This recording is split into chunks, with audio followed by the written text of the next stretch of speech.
Pada bulan September 1996, di sebuah ladang ayam yang selama ini aman damai di Pahang, satu jeritan yang mengerikan tiba-tiba bergema. Punca kejadian ini bermula daripada sebuah mesin pengisar makanan ternakan gergasi yang terbiar di satu sudut ladang. Mesin yang sudah berkarat itu sepatutnya dijual sebagai besi buruk, tetapi saat penutupnya yang berat dibuka, para pekerja terpaksa berundur ketakutan. Di sebalik gris pekat yang melekat di antara bilah-bilah pemotong yang tajam terselit tulang pinggul yang memutih dan segumpal rambut panjang. Rupa-rupanya itu adalah Salmah binti Hasan, isteri kepada pemilik ladang yang telah hilang tanpa jejak pada suatu subuh yang hujan 3 tahun yang lalu. Pada tahun 1993, zaman di mana tiada CCTV mahupun telefon bimbit, hanya ada desas-desus saksi yang mengatakan mereka nampak dia meninggalkan rumah. Tiada siapa pun yang dapat membayangkan bahawa dia sebenarnya terperangkap di dalam mesin yang paling sejuk di halaman rumahnya sendiri. Tragedi seorang wanita yang hampir ditutup sebagai kes orang lari dari rumah, dan identiti syaitan yang selama 3 tahun lalu lalang di sebelah mesin itu, setiap hari sambil ketawa dan bersembang seperti tiada apa-apa yang berlaku. Apakah kebenaran yang tersembunyi di sebalik bunyi hujan pada subuh itu? Apakah mesej yang ingin disampaikan oleh wanita itu setelah 3 tahun terkurung di dalam mesin yang sempit dan gelap sebelum akhirnya ditemui semula? Kisah hari itu bermula di sini. Pada 23 September 1996, di bawah terik mentari musim luruh di sebuah ladang ayam di daerah Raub, Pahang, pemiliknya Zulkifli berdiri di hadapan sebuah reban lama sambil memberi isyarat kepada para pekerjanya. Untuk meluaskan kawasan ladang jentera buruk yang memakan ruang itu, perlu dialihkan terlebih dahulu. Sambil mengesat peluh, Zulkifli bersuara, "Tolong buka semua bahagian mesin pengisar ni dan jual sebagai besi buruk." Seorang pekerja bernama Karim yang memakai pakaian kerja mengambil peralatannya sambil bertanya, "Encik Zul, dah berapa lama mesin ni?" Tersadai karatnya tebal. "Betul, rasanya lebih 10 tahun." 3 tahun lepas rosak, jadi saya biarkan saja di situ." Zulkifli menjawab acuh tak acuh sebelum berpaling untuk menyambung kerjanya di ladang.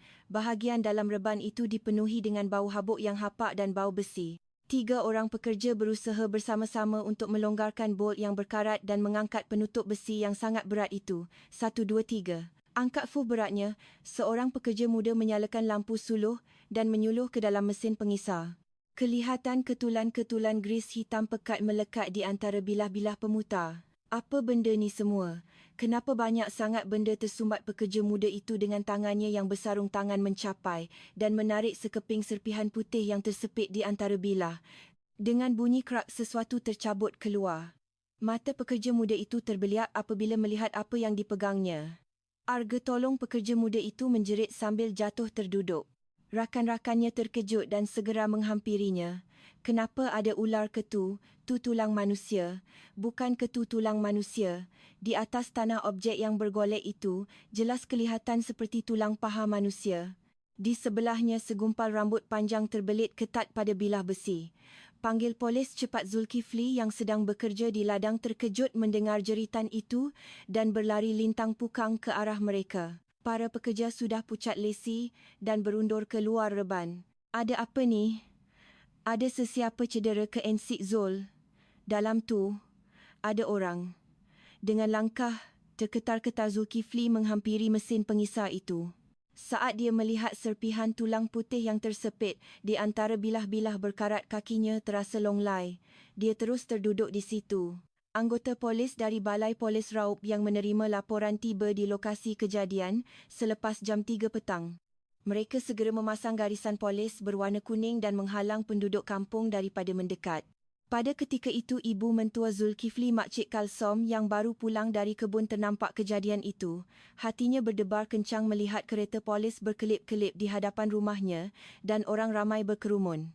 Makcik Kalsom menahan seorang anggota polis yang lalu dan bertanya, "Ada apa ni, Encik? Ada kejadian buruk ke kat rumah saya?" Namun anggota polis itu hanya berdiam diri dengan wajah yang serius. Makcik Kalsom mula berasa tidak sedap hati. Tengkuknya terasa tegang, pandangannya berpinar dan dia terus rebah ke tanah. Anggota paramedik dari 999 segera mengangkat Makcik Kalsom ke atas pengusung dan membawanya ke hospital. Pada jam 5 petang seorang detektif veteran dari Unit Siasatan Jenayah, berat Ibu Pejabat Polis Kontingen IPK Pahang Inspektor Rasman tiba di tempat kejadian. Inspektor Rasman yang berusia 45 tahun merupakan seorang penyiasat yang sangat berpengalaman. Dia memakai sarung tangan dan melangkah masuk ke dalam reban. Cahaya lampu suluhnya menerangi bahagian dalam mesin pengisar. Pemandangannya amat mengerikan. Terdapat beberapa serpihan tulang rambut yang bergumpal dan cebisan kain buruk. Mata Inspektor Rasman bersinar tajam. Ini. Sekentuk cincin emas kecil yang tersepit di celah bilah menarik perhatiannya. Inspektor Rasman memberi arahan kepada Korporal Farid yang berada di belakangnya. Kumpul semua benda ni, jangan ada satu pun yang tertinggal.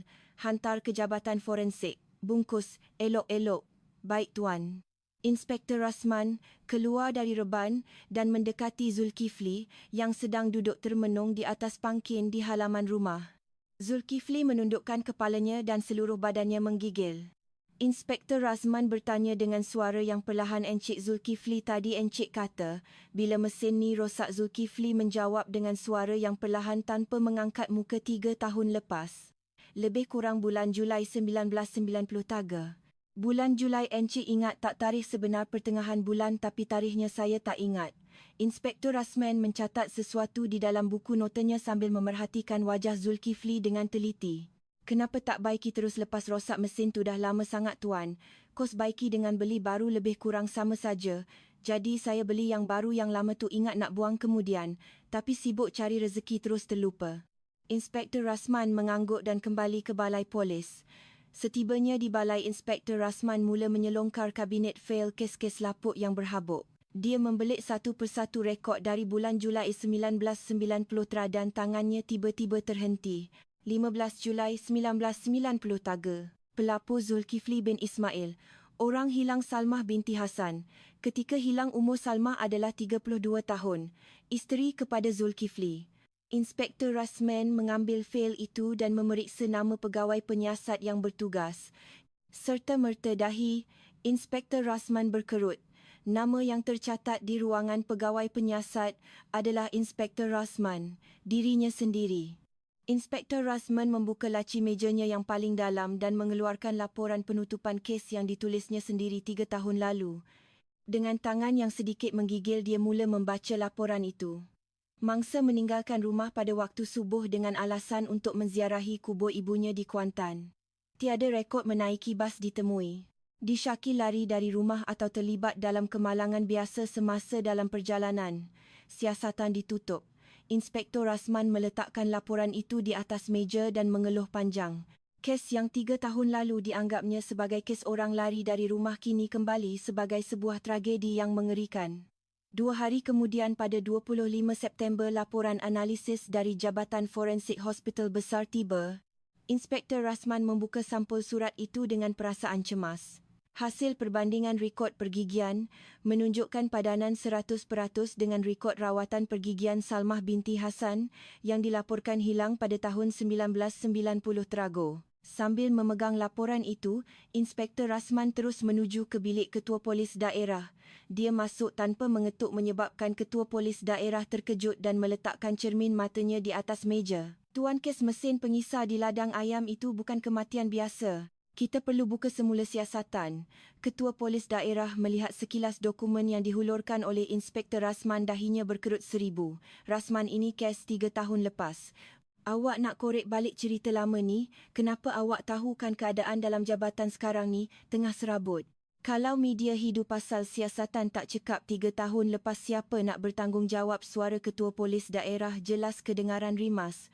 Namun Inspektor Rasman tidak berganjak. Dia menongkat tangannya di atas meja dan menundukkan badannya. Ini laporan forensik, Tuan. Rekod gigi padan 100%. Ini kes yang saya sendiri tutup 3 tahun lalu. Sebagai seorang polis, saya rasa malu. Saya mesti selesaikan kes ini dengan tangan saya sendiri. Mata Inspektor Rasman kelihatan penuh tekad. Ketua Polis Daerah seakan-akan terkesan dengan kesungguhannya, mengeluh dengan geram sambil melambaikan tangan. Aish, degil betul awak ni. Baiklah. Awak nak tubuh pasukan ke nak buat apa ke ikut suka awak lah. Tapi pastikan buat kerja senyap-senyap. Kalau ada masalah awak letak jawatan. Faham maka sebuah pasukan siasatan khas segera ditubuhkan di bahagian siasatan jenayah IPK Pahang. Inspektor Rasman dilantik sebagai ketua pasukan dibantu oleh Kopral Farid yang cekap dan Sarjan Maimunah yang teliti. Inspektor Rasman melekatkan gambar Raja hubungan kes 3 tahun lalu dan senarai nama penduduk kampung di atas papan putih. Mulai sekarang kita buka semula siasatan penuh. Panggil semula semua orang yang pernah beri keterangan 3 tahun lepas, jangan ada yang terlepas. Mungkin ingatan mereka dah berubah atau ada benda yang mereka tak ceritakan dulu. Kopral Farid meneliti senarai nama itu dan menuding pada satu nama. Tuan nama Husin bin Awang ni nampaknya dia disoal siasat agak lama dulu. Ya, dia jiran sebelah rumah mangsa. Dia kata dia orang terakhir yang nampak mangsa pada subuh hari kejadian. Biar saya pergi jumpa dia dulu. Kopral Farid segera memandu keretanya menuju ke rumah Husin di sebelah ladang. Setelah melalui jalan kampung yang dikelilingi pagar batu, dia tiba di rumah Husin yang kelihatan agak suram. Di hadapan pintu pagar timbunan surat yang tidak diketahui berapa lama sudah terkumpul. Kopral Farid mengetuk pintu pagar dengan kuat. Assalamualaikum, ada orang di rumah polis ni cari Encik Husin. Tiada sebarang sahutan dari dalam rumah. Dia cuba mengintai melalui celah tingkap, tetapi lampu tidak terpasang dan perabot di dalam hanya dilitupi habuk tebal. Kopral Farid merasakan bulu romanya meremang dan segera mencapai walkie-talkie. Tuan Farid di sini. Rumah Husin kosong. Tengok pada timbunan surat ni nampaknya dah lama tak berpenghuni. Di hujung talian suara Inspektor Razman kedengaran perlahan dan serius. Agak-agak berapa lama? Sekurang-kurangnya lebih seminggu. Selepas menamatkan panggilan, Inspektor Razman memandang keluar tingkap sambil mengetap bibir. Malam itu Inspektor Razman kembali semula ke reban di ladang itu. Dia berdiri di hadapan mesin pengisar yang kosong dan menyuluh lampu suluhnya ke dalam. 3 tahun. Seseorang terpaksa menghabiskan masa selama 3 tahun di dalam mesin yang sejuk ini. Tiba-tiba kedengaran bunyi tapak kaki krak-kruk di atas jalan batu kerikil di luar reban. Inspektor Razman sepantas kilat menoleh dan menjerit siapa tu, namun bunyi tapak kaki itu cepat-cepat menjauh ke dalam kegelapan dan akhirnya lenyap. Suasana di dalam reban kembali sunyi sepi. 27 September 1999, Bilik Mesyuarat Bahagian Siasatan Jenayah IPK Pahang. Inspektor Razman berdiri di hadapan papan putih dan melukis kalendar bulan Julai 1993 dengan saiz yang besar. Dia membulatkan tarikh dari 12 hingga 15 hari bulan dengan pen merah. Kopral Farid dan Sarjan Maimunah membuka buku nota masing-masing dengan wajah yang tegang. Inspektor Razman mengetuk papan putih itu sambil bersuara, mulai sekarang, kita akan kumpulkan setiap serpihan maklumat mengenai pergerakan terakhir Salmah. Siapa yang dia jumpa beberapa hari sebelum hilang, di mana dia berada, kita kena siasat setiap minit. Inspektor Razman mengambil satu senarai nama dari timbunan dokumen. Saksi pertama, Ketua Kampung Sungai Durian pada masa itu, Tok Ketua Kasim. Dia sudah ada di bilik soal siasat sekarang. Tidak lama kemudian, Tok Ketua Kasim, seorang lelaki berusia lewat 60-an dengan rambut yang sudah memutih, duduk di kerusi bilik soal siasat. Orang tua itu kelihatan gelisah sambil menelan air liur. Inspektor Razman duduk di hadapannya dan bertanya, Tok Ketua, pada bulan Julai 1993, bila kali terakhir Tok nampak Puan Salmah? Cuba ceritakan apa yang Tok ingat. Tok Ketua Kasim menggaru-garu dagunya sambil mengecilkan mata. Kalau tak silap saya 12 Julai. Masa tu ada gotong royong baiki Balai Raya Salmah pun ada datang tolong masak bihun sup. Macam mana keadaan Salmah masa tu? Ada apa-apa yang pelik? Tak, nampak macam biasa saja. Dia memang jenis pendiam dan lemah lembut, buat kerja pun senyap-senyap. Tok Ketua Kasim berhenti seketika seolah-olah teringat sesuatu yang kurang menyenangkan. Anak matanya bergerak-gerak. Ada apa-apa lagi yang Tok teringat? Perkara kecil pun tak apa. Tok Ketua Kasim memandang sekeliling sebelum merendahkan suaranya. Hari tu Salmah dengan mak mentua dia, si Kalsom tu, nampak tegang semacam. Duduk di dapur yang sama tapi sepatah haram tak bercakap, pandang muka pun tidak. Inspektor Razman segera mencatat di buku notanya. Hubungan mereka memang tak baik, kealahai satu kampung pun tahu. Si Kalsom tu memang selalu herdik menantu dia. Dah kahwin 7 tahun lebih, tapi masih tak ada anak. Dia kata Salmah tu pemalas, tahu makan tanggung saja. Selepas Tok Ketua Kasim keluar, Kopral Farid mengerutkan dahi. Tuan, kalau dah 7 tahun kena perli sebab tak ada anak, mesti tertekan teruk. Mungkin tak dia ada kemurungan. Inspektor Rasman menyalakan rokok sambil mengecilkan mata. Mungkin bukan setakat perli. Tadi Tok Ketua kata mak mentua, dia anggap dia macam pemalas makan tanggung. Selalunya kalau dah macam tu bukan setakat mulut saja, tangan pun boleh naik. Maksud tuan penderaan domestik betul. Kalau ada lebam atau cedera, mesti dia pergi klinik. Dan kalau dah 7 tahun, tak dapat anak dia sendiri pun mesti dah berulang-alik ke klinik. Farid, awak pergi periksa semua klinik sakit puan dan ortopedik di sekitar Raub. Cari sebarang rekod kecederaan atau rawatan. Baru kita boleh tahu keadaan sebenar keluarga tu. Baik tuan. Saya akan periksa semua klinik di Raub sekarang juga. Korporal Farid terus mengambil kunci kereta dan bergegas keluar. Hampir jam 6 petang barulah Korporal Farid kembali ke balai dengan tergesa-gesa. Bajunya basah lencun dengan peluh dan mukanya kemerah-merahan. Dia tercungap-cungap sambil meletakkan satu sampul dokumen di atas meja Inspektor Razman. Tuan, dah jumpa. Sambil meneguk air dari mesin penapis, Korporal Farid menyambung, saya dah pergi lebih 10 klinik di Raub. Merayu-rayu pada jururawat untuk cari fail-fail lama dalam stor. Hampir mati lemas dalam habuk. Inspektor Razman membuka sampul itu dan mengeluarkan salinan sekeping rekod perubatan. Kertasnya sudah lama dan berbau hapak. Klinik Wanita Harapan, klinik kecil di Pekan Lama. Saya jumpa satu ni saja dalam stor fail mereka. Mata Inspektor Razman terbeliak ketika membaca rekod itu. 28 Jun 1993. Nama pesakit Salmah binti Hasan. Diagnosis mengandung 8 minggu. Mengandung 8 minggu, suara Inspektor Razman bergetar. Ya. Saya dah sahkan dengan doktor sendiri. Dia tak ingat pesakit tu, tapi rekod tak menipukan. Masa dia hilang dia sedang mengandung. Inspektor Razman segera memanggil semula suaminya Zulkifli. Zulkifli yang duduk di bilik soal siasat kelihatan sangat lesu, seolah-olah sudah tua 10 tahun dalam beberapa hari. Inspektor Razman meletakkan salinan rekod itu di atas meja. Encik Zulkifli, encik tahu tak isteri encik sedang mengandung? Mata Zulkifli yang kuyu itu kelihatan terkejut. Apa dia 28 Jun 1993 di klinik Wanita Harapan dia disahkan mengandung 8 minggu. Encik tak tahu? Zulkifli tengganga seakan tidak percaya. Dia menunduk dan merenung rekod itu. Tangannya mula menggigil. Saya tak tahu. Salmah mengandung. Air mata Zulkifli mula gugur satu persatu. 7 tahun. 7 tahun dia dihina mak saya sebab tak ada anak. Kenapa dia tak beritahu saya? Kenapa dia tanggung seorang diri? Zulkifli menekuk mukanya di meja dan menangis teresak-esak. Inspektor Razman hanya memandang Zulkifli dengan dingin sebelum keluar dari bilik itu. Malam itu Sarjan Maimunah melawat rumah kawan baik Salmah Fatimah. Selepas mengetuk pintu sebuah rumah papan usang di pinggir kampung, seorang wanita dalam lingkungan 30-an bernama Fatimah keluar. Saya dari balai polis. Nak bertanya sikit pasal Puan Salmah. Wajah Fatimah serta-merta berubah muram. Saya dengar cerita tulang Salmah dah dijumpai. Terkejut sangat sampai beberapa malam tak boleh tidur. Maafkan saya tapi saya perlukan kerjasama Puan. Setelah duduk berhadapan di ruang tamu kecil itu, Sarjan Maimunah terus bertanya. Puan tahu kan yang Salmah sedang mengandung? Fatimah mengangguk perlahan sambil membelik cawan tehnya. Ya, saya tahu. Suami dia pun tak tahu. Kenapa dia sembunyikan dan hanya beritahu pada Puan? Mata Fatimah mula berkaca. Sebab sebelum ni dia dah keguguran 2 kali. Dia kata kali ni dia nak jaga betul-betul. Cukup 3 bulan baru dia nak beritahu suami dia. Dia tak nak kecewakan suami dia lagi. Fatimah bangun dan mengambil sebuah bungkusan kecil dari dalam almari.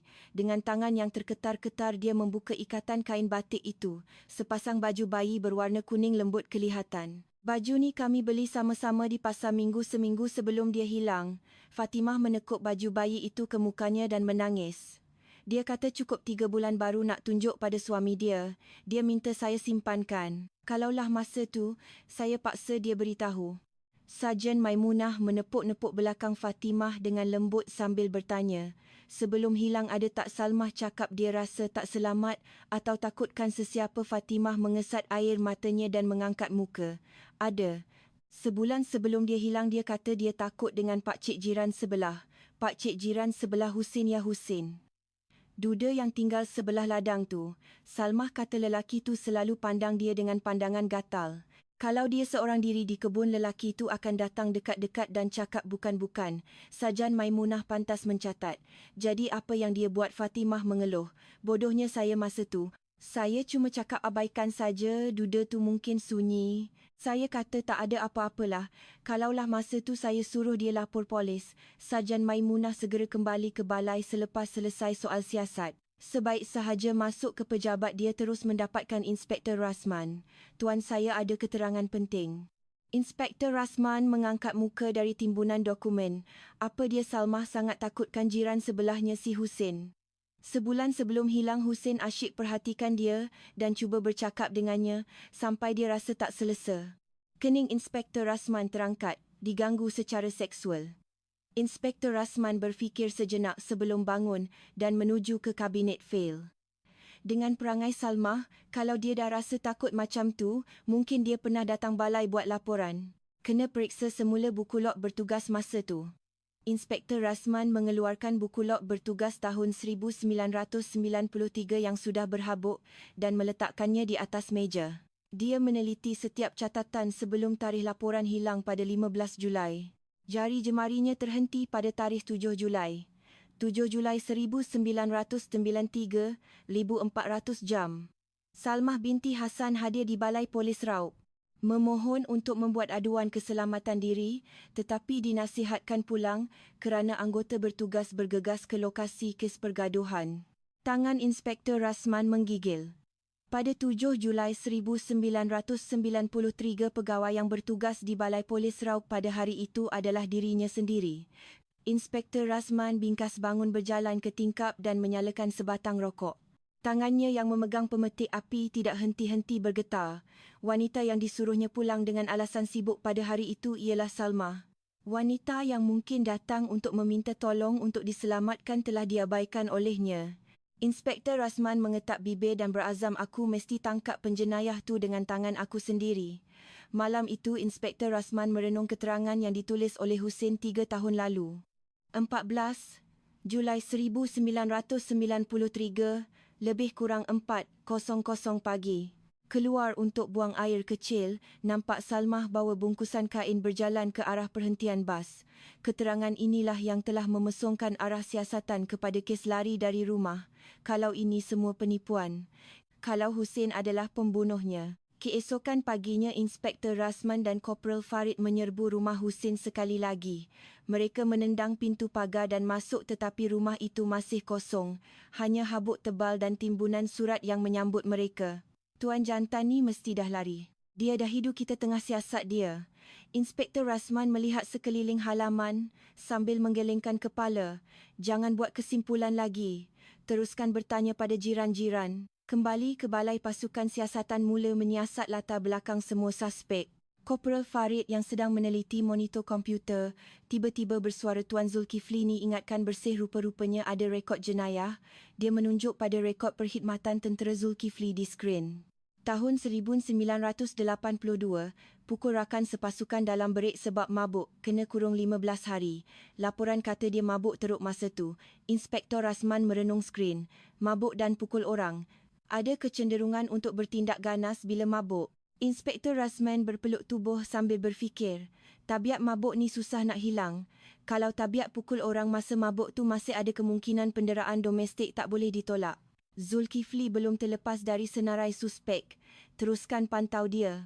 Ketika itu seorang penduduk kampung bernama Pak Mel datang sendiri ke balai polis. Dengan teragak-agak dia masuk ke pejabat unit siasatan jenayah dan mencari Inspektor Rasman. Tuan Inspektor, ada benda saya nak cakap sikit. Inspektor Rasman membawa Pak Mel ke bilik rundingan. Pak Mel melihat sekeliling sebelum merendahkan suaranya. Si Zulkifli tu kalau dah minum memang naik hantu. Satu kampung tahu. Pak Mail pernah nampak sendiri pernah sekali si Salmah tu datang kebun dengan mata lebam biru. Jalan pun tunduk saja, tak berani angkat muka. Inspektor Rasman segera mencatat. Sarjan Maimunah terus ditugaskan untuk mengesahkan perkara ini dengan Fatimah. Namun Fatimah menafikannya sekeras-kerasnya. Tak mungkin, suami Salmah tu memang pendiam, tapi dia tak pernah naik tangan. Salmah sendiri yang cakap. Mata dia lebam tu sebab pintu reban jatuh kena muka masa dia tengah baiki. Betul tuan, keterangan mereka bercanggah. Seseorang sedang berbohong atau tersalah anggap. Pasukan siasatan akhirnya menyemak alibi Makcik Kalsam dan Zulkifli. Korporal Farid melaporkan hasil siasatannya di papan putih. Makcik Kasem 14 Julai dari pukul 7 malam hingga 10 malam hadiri mesyuarat khairat kematian di surau. 11 orang ahli lain sahkan kehadirannya. Alibi kukuh. Zulkifli pula keluar rumah pukul 3.30 pagi tumpang lori Persatuan Penternak di Simpang Kampung. Dari pukul 4 pagi hingga 8 pagi bekerja di pusat penyembelihan. 2 orang rakan sekerja sahkan. Tiada masa yang mencurigakan. Inspektor Rasman meraup mukanya. Mak mentua dan suami kedua-duanya ada alibi yang kukuh. Siasatan seolah-olah kembali ke titik permulaan. Suasana sunyi menyelubungi pejabat. Malam itu jam 9 malam ketika semua orang keletihan dan bersiap untuk pulang, telefon pejabat berdering kuat. Inspektor Rasman mengangkat gagang. Unit Siasatan, Jenayah Inspektor Rasman bercakap. Inspektor saya orang kampung Sungai Durian. Rumah yang inspektor cari tadi tu, rumah si Husin. Mata Inspektor Rasman membesar. Ya, ada apa? Saya baru lalu tadi nampak lampu bilik depan rumah dia menyala. Macam ada orang. Inspektor Rasman bingkas bangun. Dia menyambar jaketnya dan menjerit kepada pasukannya. Semua bergerak, Husin dah balik rumah dia. Kita pergi sekarang. Jeritan Inspektor Rasman memecah kesunyian dan para detektif bergegas keluar dari pejabat. Deruman siren kereta polis membelah keheningan malam di Pahang. Menjelang jam 10 malam pasukan detektif tiba dan mengepung rumah Husin. Namun malangnya lampu di dalam rumah sudah terpadam dan pintu pagar terkunci rapat. Korporal Farid mengintai dari atas pagar. Tuan tiada bunyi. Sama ada dia tidur atau pura-pura tiada di rumah. Inspektor Rasman merenung pintu pagar yang tertutup itu. Kalau kita pecah masuk bukti nanti boleh dipertikaikan. Timbunan surat dah tak ada sah, dia ada di dalam. Kita kepung rumah ni jangan bagi ada jalan keluar. Pagi nanti mesti dia keluar juga. Para detektif berjaga sepanjang malam tanpa tidur. Keesokan paginya jam 9 pagi pintu pagar rumah Husin akhirnya terbuka.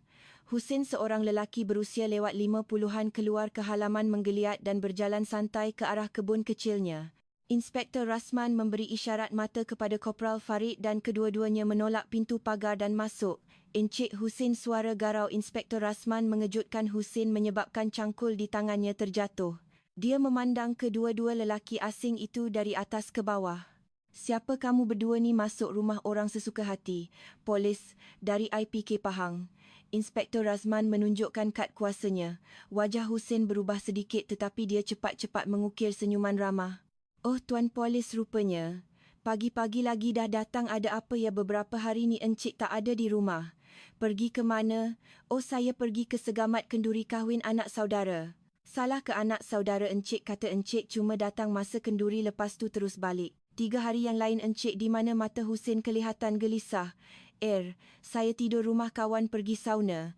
Anak saudara saya tak tahu semua tu. Inspektor Rasman tidak mendesak, sebaliknya menukar topik. Dia mengeluarkan sekeping peta yang berlipat dari poketnya. Kita imbas balik kejadian 3 tahun lepas. Encik kata subuh tu encik nampak Salmah bawa bungkusan kain berjalan ke arah timur kan? Ya, betul. Kalau nak ke Kuantan ziarah kubur mak dia kena pergi ke stesen bas di sebelah barat. Kenapa dia pergi ke arah timur yang hanya ada hutan? Mana saya tahu. Mungkin dia nak jalan jauh sikit ke jalan besar. Pukul 4 pagi ada bas. Kesoalan tajam Inspektor Rasman membuatkan Husin terdiam. Selepas seketika Husin berdeham. Tuan, dah 3 tahun lepas mana saya nak ingat semua benda. Saya nampak dia jalan ke arah timur itu saja. Inspektor Rasman merenung Husin tajam sebelum berpaling. Sambil melangkah keluar dia berbisik kepada Korporal Farid, orang tua ni mencurigakan. Siasat pergerakan dia selama 3 hari tu. Dia dah tahu kita siasat dia, jadi awasi dia betul-betul supaya dia tak hapuskan bukti. Kembali ke balai pasukan siasatan mula mengecilkan skop siasatan. Tiba-tiba Sarjan Maimunah yang sedang meneliti dokumen ladang bingkas bangun. Tuan tengok ni. Sarjan Maimunah menghulurkan buku log kerja ladang Zulkifli dari tahun 1991. Nama Husin tercatat di banyak muka surat. Husin, pembantu pengisar makanan ternakan, pembersihan reban dan penyelenggaraan. Upah harian Inspektor Rasman mengambil buku log itu. Jadi dia bukan sekadar jiran, dia juga pekerja ladang ya. Dari tahun 1991 selama 3 tahun dia bantu di ladang. Mesti dia tahu cara guna mesin pengisar tu dan dia tahu di mana kunci ladang disimpan. Inspektor Rasman menepuk meja. Barulah logik. Tiada tanda-tanda pecah masuk sebab pencerobohnya adalah orang dalam yang keluar masuk ladang macam rumah sendiri.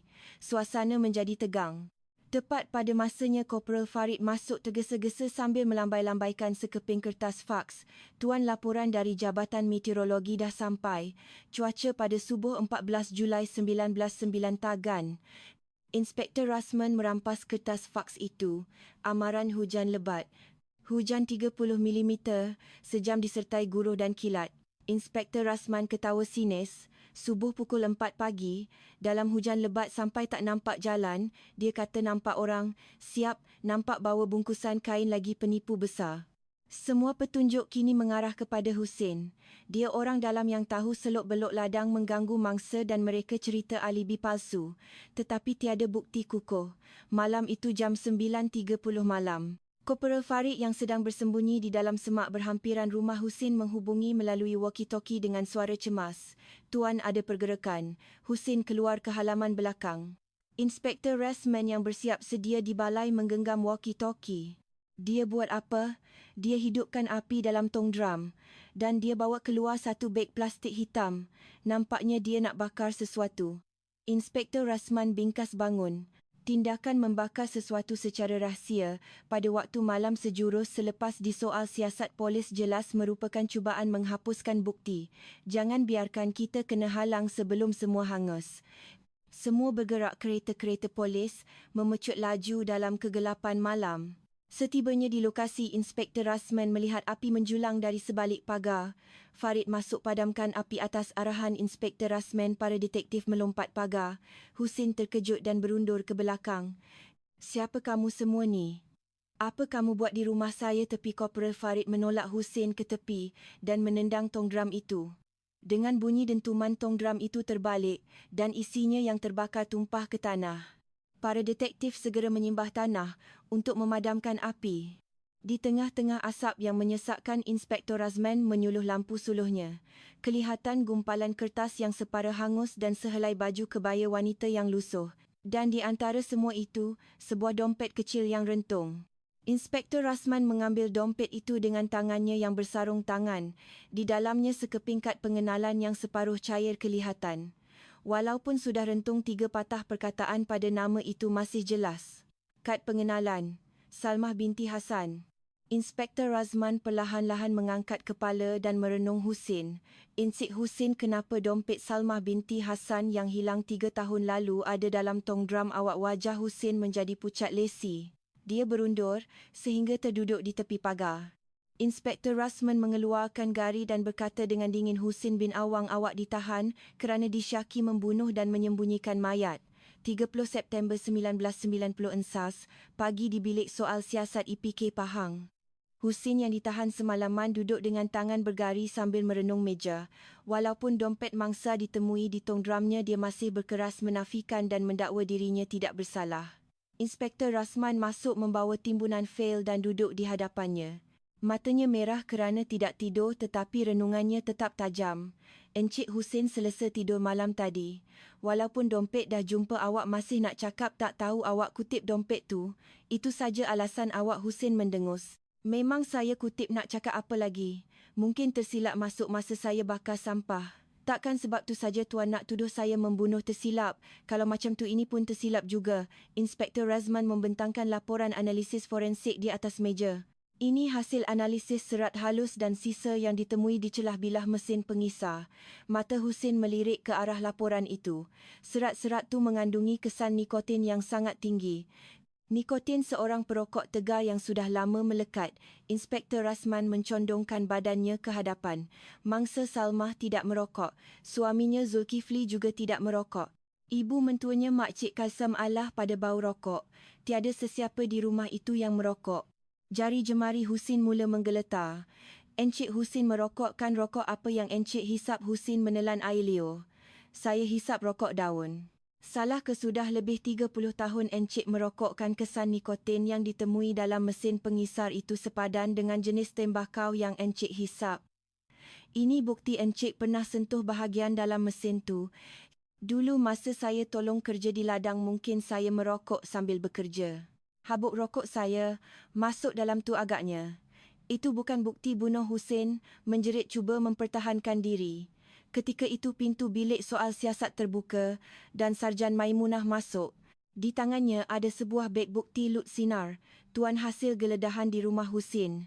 Jauh di dalam laci stoking di dalam almarinya kami jumpa satu kotak kecil. Sarjan Maimunah meletakkan beg itu di atas meja. Di dalamnya terdapat sebatang sikat rambut wanita yang lama dan sehelai sapu tangan putih. Di bucu sapu tangan itu terdapat sulaman inisial Syekh. Ini barang Salmah kan kenapa seorang lelaki jiran pula tu simpan sikat dan sapu tangan seorang wanita muda dalam laci pakaian dalamnya wajah Husin bertukar merah padam. Dia hanya mengetap bibir tidak berkata apa-apa. Tidak lama kemudian, Korporal Farid masuk dan berbisik sesuatu kepada Inspektor Rasman sambil menghulurkan sekeping kertas. Ia adalah hasil cantuman serpihan kertas yang terbakar dari tong drum semalam. Inspektor Rasman membacanya kemudian tersenyum sinis dan menunjukkannya kepada Husin. Encik Husin rajin betul encik ya? Siap tulis diari lagi. Mata Husin terbeliak. Pada cebisan diari yang berjaya dicantumkan itu tertera tarikh Julai 1993 bersama beberapa perkataan yang dapat dibaca. Perempuan tu mengandung. Sekarang memang tak boleh. Dia kata nak beritahu suami dia. Apa maksud semua ni mengandung? Sekarang memang tak boleh. Apa yang tak boleh? Husin menundukkan kepalanya. Suasana sunyi sepi. Tiba-tiba Husin mengangkat kepalanya. Matanya penuh kemarahan. Baiklah. Saya akan ceritakan semuanya. Ya, saya sukakan Salmah. Saya cintakan dia seorang diri. Salah ke jadi sebab itu awak bunuh dia? Bukan saya yang bunuh. Saya cuma saksi-saksi lagi. Sebenarnya ada pembunuh lain. Apa yang saya nampak subuh tu bukan Salmah keluar seorang diri. Husin menjerit mak mentua dia, si Kazem tu. Orang tua tu yang heret kepala Salmah dalam hujan tarik dia ke arah ladang. Saya nampak. Saya takut saya tak nak masuk campur urusan keluarga orang. Sebab tu saya diam. Mata Inspektor Rasman menajam.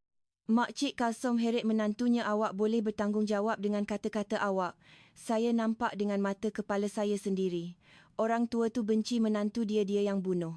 Inspektor Rasman segera memberi arahan kepada Sarjan Maimunah. Periksa semula alibi Makcik Kasam minit demi minit.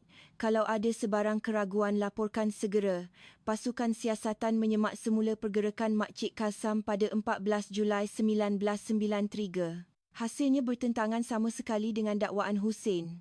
Korporal Farid berlari masuk membawa laporan. Tuan alibi Makcik Kasam sangat kukuh. Mesyuarat hairat kematian malam tu tamat pukul 10 dan disebabkan amaran hujan lebat semua yang hadir bermalam di surau. Dia hanya pulang selepas hujan reda sekitar jam 5 pagi. Ada 5 orang saksi yang mengesahkannya. Inspektor Rasman kembali ke bilik soal siasat. Dia melemparkan laporan itu ke hadapan Husin. Husin cukuplah berlakon. Makcik Kalsom berada bersama penduduk kampung lain pada masa itu. Lagipun orang tua yang sakit sendi dan susah berjalan macam mana nak heret orang dalam hujan. Jangan nak reka cerita lagi. Wajah Husin menjadi pucat. Semua pembohongannya telah terbongkar. Inspektor Rasman menghentak meja. Dompet, sapu tangan, diari rokok dan pembohongan awak. Semuanya menunjuk pada awak. Tak ada jalan keluar lagi. Mengaku sekarang kenapa awak buat macam tu? Bahu Husin mula menggigil. Dia menekuk mukanya dengan tangan yang terketar-ketar sebelum meraung seperti binatang liar. Apa yang berlaku malam tu? Husin memandang Sailing dengan mata yang merah. Salmah, 8 tahun lepas isteri saya meninggal, dialah orang pertama yang layan saya macam manusia. Suara Husin bergetar. Kalau saya tolong kerja di ladang, dia selalu sediakan air sejuk. Dia selalu tanya, dah makan ke belum? Semua orang kampung pandang hina pada saya, panggil saya duda gatal, tapi Salmah lain. Jadi awak jatuh hati padanya tanpa saya sedar. Saya mula sukakan dia. Saya pernah beranikan diri luahkan perasaan. Saya kata saya boleh jaga dia lebih baik dari Zulkifli yang pendiam tu, tapi dia tolak mentah-mentah. Dia kata jangan cakap macam tu lagi. Husin mengetak bibir. Saya cuba lupakan dia. Tapi satu hari saya terdengar Salmah bercakap seorang diri di belakang reban. Dia usap perutnya sambil cakap, "Sabar ya anak ibu, cukup 3 bulan nanti ibu beritahu ayah. Awak terdengar dia mengandung." Ya, masa tu saya rasa macam nak gila. Kalau dia ada anak, Salmah tak akan jadi milik saya selama-lamanya. Fikiran tu buat saya tak tentu arah. Husin mengeluh panjang mengenang kembali hari kejadian. Subuh 14 Julai 1990 Hujan turun dengan lebat, saya tak boleh tidur. Saya nampak dari tingkap Zulkifli keluar pergi kerja. Lebih kurang setengah jam kemudian saya nampak Salmah keluar bawa bungkusan kain. Saya terus ambil payung dan lari kejar dia. Saya ajak dia singgah minum teh panas dulu. Sebab saya selalu tolong di ladang dia tak syak apa-apa dan ikut saya masuk rumah. Inspektor Razman menggenggam penumbuknya. "Apa yang kau buat dalam rumah?" Saya hidangkan teh panas dan merayu lagi pada dia. Saya kata jangan pergi, hiduplah dengan saya. Tapi Salmah marah. Dia kata saya dah salah orang dan dia nak keluar dari situ. Air mata Husin mengalir. Saya tak boleh biarkan dia pergi, jadi saya pegang lengan dia. Dia tepis tangan saya dan tolak saya, tapi dia hilang keseimbangan dan terjatuh. Kepalanya terhantuk pada bucu meja kopi. Bunyi gedebuk seolah-olah bergema di dalam bilik soal siasat. Darah mengalir banyak. Saya goncang badan dia tapi dia tak sedar. Saya jadi panik. Di luar guruh berdentum, hujan makin lebat. "Jadi kau bawa dia ke ladang?" "Ya." Saya dukung dia ke reban. Dalam kepala saya cuma ada satu fikiran, saya kena sorokkan dia. Tiba-tiba saya teringat mesin pengisar tu. Saya tahu cara nak baiki, jadi saya buka penutupnya, letak dia di dalam dan putuskan wayar motor supaya tiada siapa boleh buka. Inspektor Razman memejamkan mata dan mengeluh. Memikirkan nasib mangsa yang terkurung selama 3 tahun di dalam mesin yang sempit dan sejuk itu membuatkan hatinya luluh. "Dan selepas tu selama 3 tahun kau selamba saja tolong kerja di ladang." Betul-betul di sebelah mesin tu, Husin hanya menangis teresak-esak sambil menekuk mukanya di meja. "Saya berdosa besar. Saya tak sanggup buang barang-barang Salmah, jadi saya simpan dompet dan sapu tangannya." Inspektor Razman bangun dan berkata dengan dingin, "Keinginan songsang kau telah musnahkan hidup seorang wanita dan kebahagiaan sebuah keluarga. Kau akan habiskan sisa hidup kau dalam penjara untuk bayar semua ni." Inspektor Razman mematikan perakam suara dan memberi isyarat kepada Sarjan Maimunah. Husin bin Awang direman di bawah Seksyen 302 Kanun Keseksaan atas tuduhan membunuh dan menyembunyikan mayat. Bawa dia ke lokap. Di belakang Husin yang diheret keluar oleh 2 orang anggota polis, Inspektor Razman melepaskan keluhan yang panjang. Akhirnya kebenaran yang terkubur selama 3 tahun terbongkar jua. 15 Oktober 1996, Mahkamah Tinggi Kuantan. Husin dengan tangan bergari duduk di kandang tertuduh sambil menundukkan kepala. Di galeri awam, Zulkifli dan Fatimah duduk bersebelahan mengikuti perbicaraan. Timbalan pendakwa raya bangun dan membacakan pertuduhan dengan tenang. Tertuduh Husin bin Awang pada subuh 14 Julai 1993 telah memikat mangsa Salmah binti Hasan ke rumahnya dan membunuhnya dengan kejam. Selepas itu tertuduh telah menyembunyikan mayat mangsa di dalam mesin pengisar makanan ternekan di ladang dan dengan sengaja memutuskan wayar motor untuk membuatnya kelihatan seperti rosak. Pendakwa raya mengangkat dokumen bukti ke arah hakim. Tertuduh mendakwa perbuatannya tidak dirancang, tetapi tindakannya menyembunyikan mayat dan bekerja seperti biasa di sebelah alat bukti selama 3 tahun menunjukkan perbuatan yang jelas dan keji untuk menghapuskan bukti serta perbuatan yang tidak berperi kemanusiaan. Peguam Bila Husin segera bangun. "Anak guam saya yang sekian lama memendam perasaan terhadap mangsa telah bertindak di luar kawalan emosi selepas bertengkar dengan mangsa. Ia bukanlah satu jenayah terancang." Hakim meneliti dokumen. Pihak pendakwaan tiada pertuduhan tambahan berkenaan kematian isteri pertama tertuduh. Kes itu sudah 8 tahun tuan. Tiada rekod perubatan atau bedah siasat yang kukuh jadi sukar untuk mendakwa. Namun kami kemukakan rekod kaunseling psikiatri isteri pertamanya sebagai rujukan. Hakim membaca rekod kaunseling itu perlahan-lahan. "Suami saya mengurung saya dan tidak membenarkan saya keluar. Saya rasa satu hari nanti dia akan cederakan saya." Hakim menutup fail itu dan memandang Husin dengan dingin. Kecenderungan tertuduh untuk bersikap obsesif dan ganas jelas kelihatan dalam kes kematian isteri pertamanya dan juga dalam kes ini. Pada Februari 1997, hukuman dijatuhkan. Mahkamah dengan ini mendapati tertuduh Husin bin Awang bersalah dan menjatuhkan hukuman penjara selama 15 tahun. Husin hanya menunduk tanpa berkata apa-apa. Kedua-dua pihak tidak merayu dan hukuman itu kekal. Selepas perbicaraan, pendakwa raya memanggil Zulkifli. "Encik Zulkifli, sekejap. Ada sesuatu yang saya perlu beritahu." Zulkifli memandang dengan kosong. Secara rasminya dalam rekod kes isteri Encik disahkan mengandung 8 minggu ketika dia hilang. Wajah Zulkifli menjadi kaku. "Ada. Anak-anak saya ya." Kerana pengalaman keguguran sebelum ini, dia berniat untuk menunggu sehingga kandungan stabil selepas 3 bulan sebelum memberitahu Encik. Zulkifli hanya menunduk dan berjalan keluar dari mahkamah tanpa berkata apa-apa. Dia berhenti di hujung koridor, menyandarkan dahinya ke dinding dan bahunya terhinjut-hinjut menahan tangis. Sejak itu Zulkifli mengabaikan kerja-kerja di ladang. Dia lupa memberi makan ayam-ayamnya, sebaliknya menghabiskan masa dengan botol arak setiap hari, hidup seperti mayat hidup. Seminggu kemudian Makcik Kalsom keluar dari hospital dan pulang ke rumah. Bertongkat dia terus berjalan ke tapak reban lama. Reban itu telah dirobohkan untuk siasatan, hanya meninggalkan tanah kosong. Makcik Kalsom terduduk di situ menumbuk-numbuk tanah sambil meraung. "Salmah, mak yang salah nak.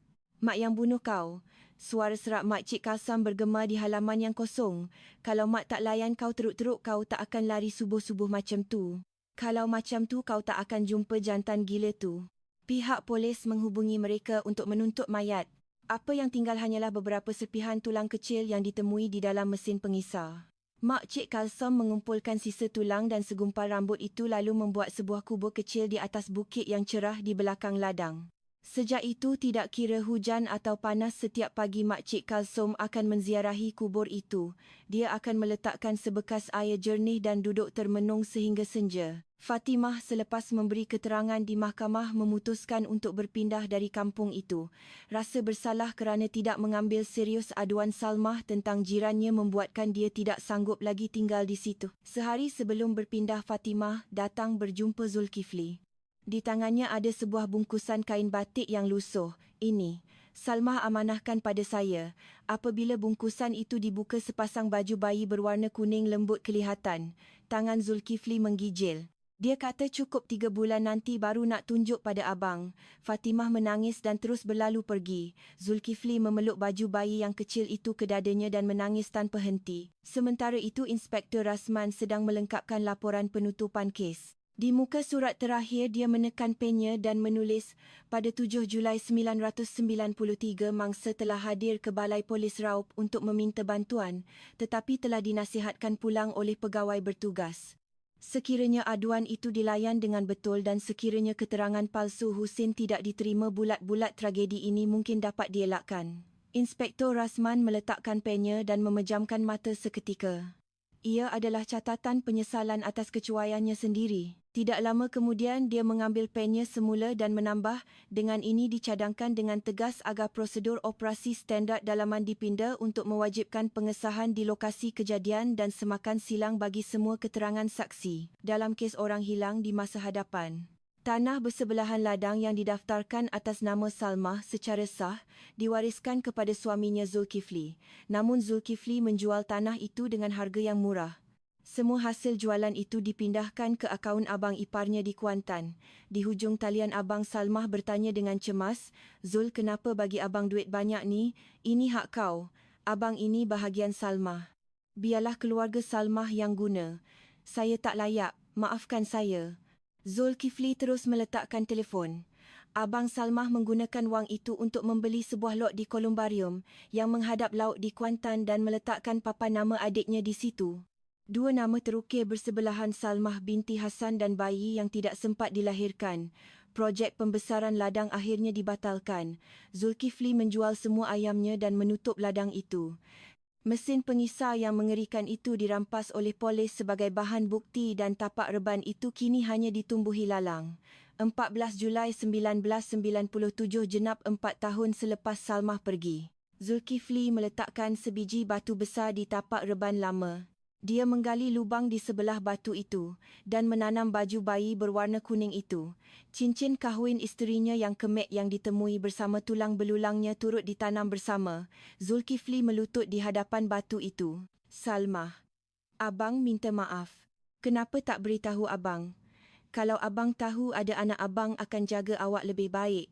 Bodohnya awak ni. Bahu Zulkifli bergegar menahan esekan. Petang itu Inspektor Rasman yang dalam perjalanan pulang memandu melalui jalan di hadapan ladang. Dia menurunkan tingkap dan terdengar sayup-sayup suara tangisan dari kawasan tanah kosong itu. Inspektor Rasman memberhentikan keretanya di tepi jalan. Di tanah kosong yang semakin gelap di hadapan sebuah batu besar, Zulkifli sedang melutut dan menangis. Inspektor Rasman keluar dari kereta dan berjalan perlahan-lahan ke arahnya. Tiada kata-kata simpati atau alasan yang dapat diungkapkan. Dia hanya berdiri senyap di belakang Zulkifli dan turut menundukkan kepala. Angin malam pahang meniup lembut menyentuh kedua-dua lelaki itu. Tahun berikutnya rumah kosong Husin dilelong. Seorang dari luar bandar membelinya, merobohkan rumah itu dan menanam pokok-pokok limau di atas tapak tersebut. Setahun berlalu, tiada siapa lagi yang ingat bahawa seorang penjenayah kejam pernah tinggal di situ. Di IPK Pahang, Sarjan Maimunah, anggota termuda dalam pasukan siasatan, sedang mengemas fail-fail kes lapuk. Dari celah-celah timbunan fail yang sudah kekuningan, sekeping gambar berukuran pasport jatuh melayang. Dia mengambilnya dan melihat wajah Salmah yang tersenyum. Sarjan Maimunah merenung lama, mata jernih dalam gambar itu. Semoga tenang di sana. Dia berbisik perlahan sambil menyelitkan gambar itu dengan cermat di helaian paling hadapan fail tersebut. Di simpang masuk ke kampung Sungai Durian masih terdapat sebuah perhentian bas lama yang catnya sudah terkupas. Jika duduk di bangku perhentian itu, di sebelah timur terbentang Bukit Bukau yang menghijau dan di sebelah barat terhampar lautan yang luas. Pada 14 Julai 1990 teragau pada subuh yang diiringi guruh dan kilat, seorang wanita berusia 32 tahun yang cuba melindungi anak dalam kandungannya dan berniat untuk pulang ke kampung akhirnya tidak pernah sampai ke perhentian bas ini. Terima kasih kerana sudi mengikuti kisah ini hingga ke penghujungnya. Jika anda tinggalkan komen, terima kasih, ia akan menjadi pembakar semangat buat saya. Semoga hari-hari anda dipenuhi ketenangan dan cahaya. Jangan lupa untuk melanggan dan menyukai. Terima kasih.